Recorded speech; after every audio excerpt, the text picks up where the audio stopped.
was a woman, and she was a young woman. Her name was Cassandra. And she was gonna go visit her one of her best friends who had moved off to college, and her friend went to a college up in the mountains. Her friend was named Cassie, and they're always known as Cassie and Cassandra, double K, is what they named themselves.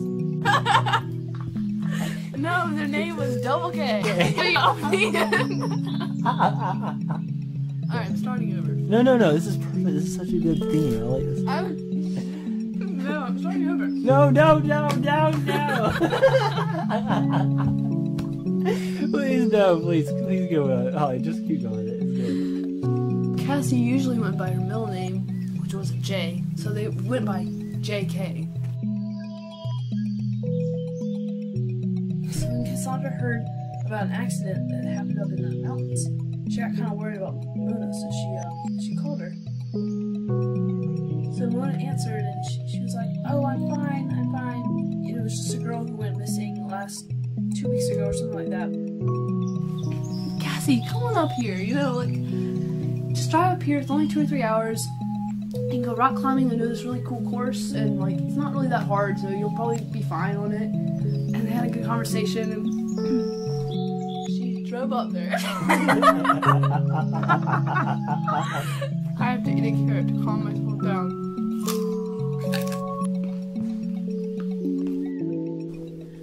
So, time rolls around. They're both counting down the days. She's been packing and planning her outfits. She has packed her bathing suit and a bunch of snacks. And she even bought some rock climbing. She drove up there, started getting to the mountains, and rings the doorbell, and Mona answers. Cassie! Cassie's like, "Mona!" And they embrace each other.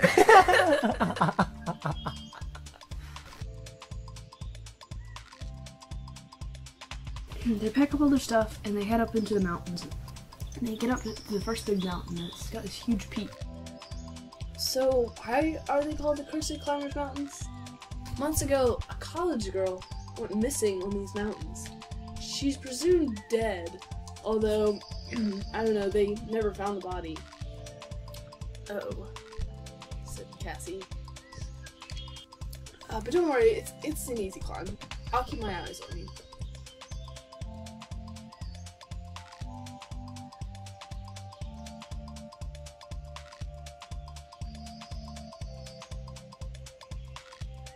It's sort of like a rocky climb down, and there's like a lake, and they're having a good time and everything, and Mona says, "Hey, you want to swim in the lake?" You know, Cassie's like, Sure, yeah." So they put their bathing suits on, they jump in the lake, and they're swimming and everything. Mona splashes some water at her, you know, and they said, "We used to do this as kids, and let's have a breath holding contest." Alright, 1, 2, 3, go. They go under. And they emerge in the water. Cassie can just see Mona right across from her, and she opens her eyes. For a split second, Mona has blood white eyes. And Cassie just gulps in a gulp of water. She goes back up, and Mona comes back up too, but she's normal again. Oh my fuck. She's freaked out. She doesn't know what to do, because Mona's her friend, but I gotta get a sip of water on the beach. And so Mona's like, okay. So she crawls back, sort of swims, crawls back. And she just grabs her water and just takes a big gulp. And just looks hard at the ground. She's like blinking and like rubbing her eyes. She's like, it's just the water, duh. And she turns back around, and Mona's not in the water. And she's like, oh, she must be practicing. So, because she sees some bubbles, and she's like, Mona. And she sees Mona's hands go up in the water. And she's like waving back and forth. So she goes out into the water.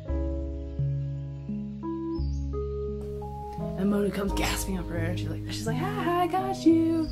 Oh my god. And so she's like, ready for a rematch? And she's like, alright, fine. And this time Cassie determinedly keeps her eyes open the whole time. And she goes back under, and she's looking right across at a dead woman. And she has white bloodshot eyes. Her teeth are made of earthworms.